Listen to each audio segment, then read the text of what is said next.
Olá, turma! Estamos dando início à nossa segunda aula do curso Técnico de Refrigeração e Climatização. O roteiro da aula de hoje abordaremos geometria plana.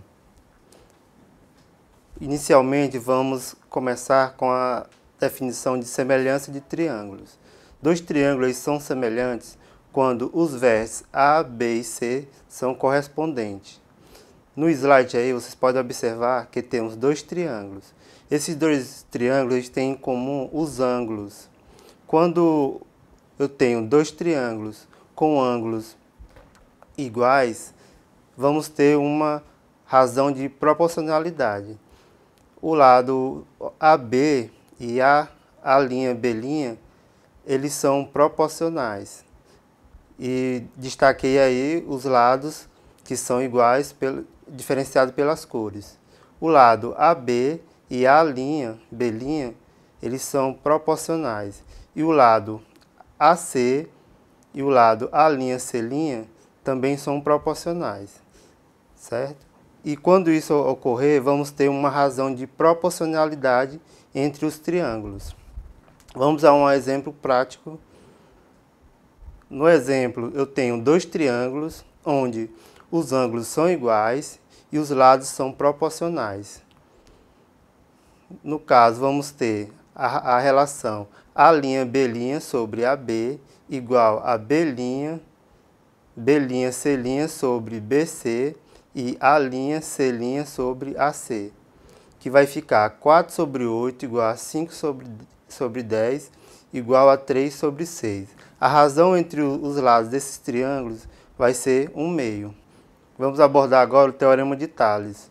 Eu tenho três retas paralelas cortadas por transversais.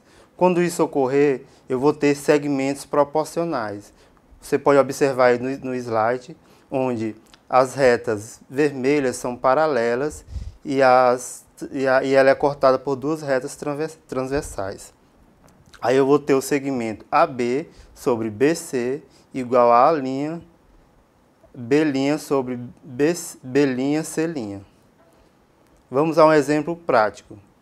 Utilizando o teorema de Tales, calculo o valor de x. Eu tenho um triângulo cortado por três retas paralelas. Você pode observar aí no slide que essas retas verdes aí, elas são paralelas e está cortando o triângulo. Aí eu vou ter uma razão de proporcionalidade. No caso aí, em questão, a gente quer o valor de x e y.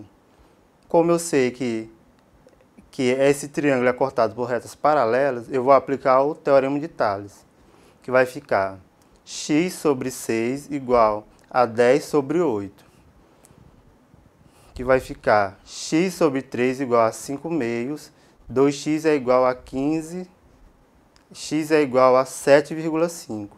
Pronto, encontrei o valor de x, agora eu quero o valor de y. Mas quem é o valor de y? Vamos descobrir agora usando o teorema de Tales. Vai ficar 3 sobre 6 igual a y sobre 8. Simplificando, eu vou ter 1 sobre 1 igual a y sobre 4. Y é igual a 4. Vamos agora à definição de ângulos. Os ângulos são classificados em agudo, reto, obtuso, meia volta e volta inteira. O ângulo ele é agudo quando ele é menor do que 90 graus. E o ângulo ele é reto quando ele é igual a 90 graus. E o ângulo ele é obtuso quando ele é maior do que 90.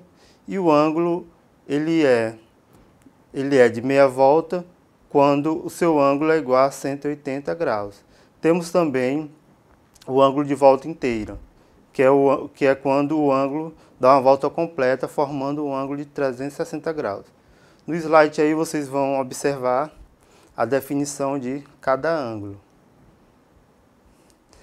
Agora vamos à classificação dos triângulos. Os triângulos são classificados quanto aos lados. Ele pode ser equilátero, quando tem todos os lados iguais. Ele pode ser isósceles, quando tem dois lados iguais. E pode ser também escaleno, quando todos os lados são diferentes. Já a gente pode classificar também quanto ao valor dos seus ângulos. O triângulo ele pode ser ocutângulo quando todos os ângulos são agudos, ou seja, o ângulo ele é menor do que 90 graus. O triângulo também pode ser obtusângulo, quando tem um ângulo obtuso, ou seja, quando o ângulo for maior do que 90 graus. E também temos o ângulo retângulo, quando o ângulo mede 90 graus. Agora vamos às relações métricas do triângulo. Observem no slide um triângulo retângulo, onde eu tenho a minha hipotenusa, eu tenho o cateto oposto e tenho o cateto adjacente. Lembrando que a hipotenusa é o lado oposto ao ângulo reto. Nas relações trigonométricas, quando eu quero o seno de um triângulo, vai ser cateto oposto sobre a hipotenusa.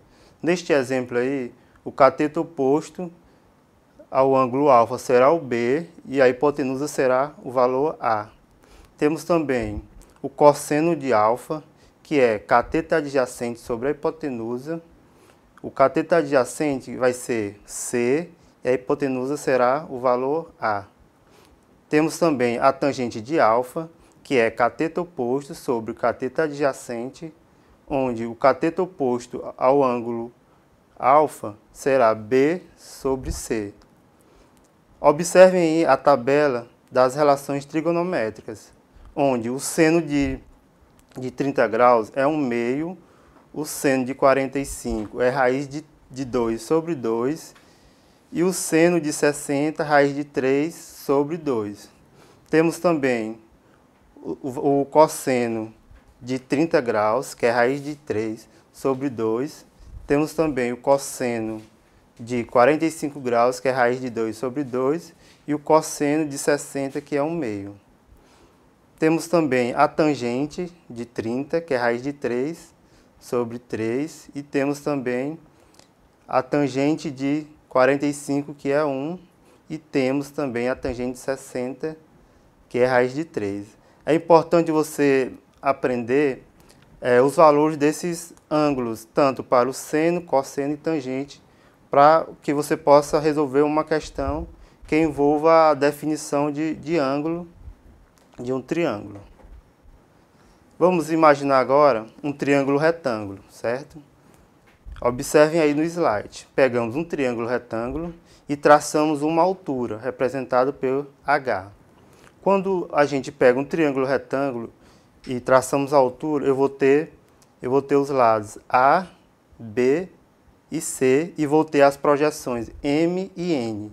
Quando isso ocorrer, nós vamos usar as relações métricas no triângulo retângulo. Observem aí no slide, onde, se eu quero descobrir o valor de C, a fórmula que eu vou utilizar é C² igual a A vezes M. Se eu quero o valor de B, que é o meu cateto, vai ser B² igual a A vezes N. Se eu quero o valor da altura, em relação às projeções MN, eu vou ter H² igual a M vezes N. E temos a outra relação, que é A vezes H igual a B vezes C.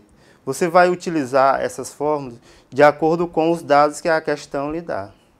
Por isso é importante você aprenda a utilizar essas fórmulas. Temos também o teorema de Pitágoras, que é A² igual a B² mais C². Agora vamos iniciar um pouco a definição de polígonos. Se os ângulos do polígono forem menores do que 180 graus, ele será convexo. E se caso o polígono tem um ângulo maior do que 180 graus, ele não vai ser convexo. Vamos observar aí no slide.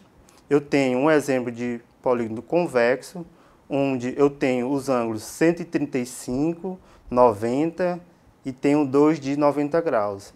Você pode observar aí que todos esses ângulos desse polígono convexo são menores do que 180 graus.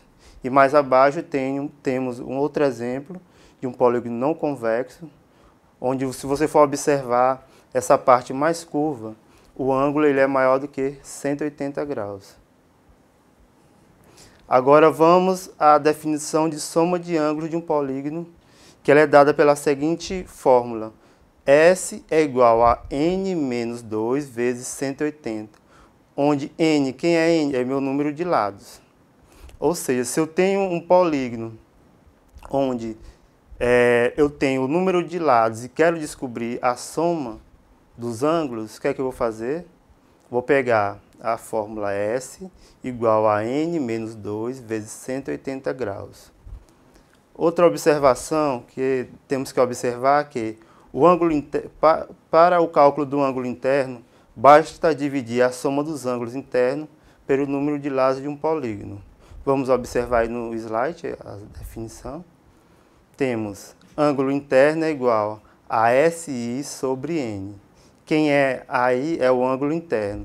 Quem é SI é a soma dos ângulos internos dividido por N. Temos também a fórmula do cálculo da diagonal de um polígono, que é dado pela fórmula D igual a N vezes N menos 3 dividido por 2. Agora vamos ao cálculo de área. Observem aí no slide, temos o exemplo de cálculo de área de vários polígonos. Para a área do triângulo eu tenho base vezes altura dividido por 2. Para a área do quadrado eu tenho L ao quadrado. E para os losangos eu tenho diagonal maior vezes diagonal menor dividido por 2. E temos também para o trapézio. Para o cálculo da área do trapézio eu tenho base maior mais base menor vezes altura dividido por 2. E tenho também a área do círculo, que é A igual a πr ao quadrado.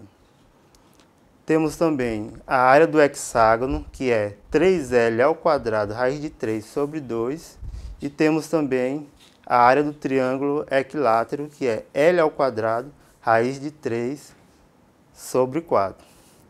Pois é, turma, por hoje estamos encerrando a nossa segunda aula e até a próxima aula.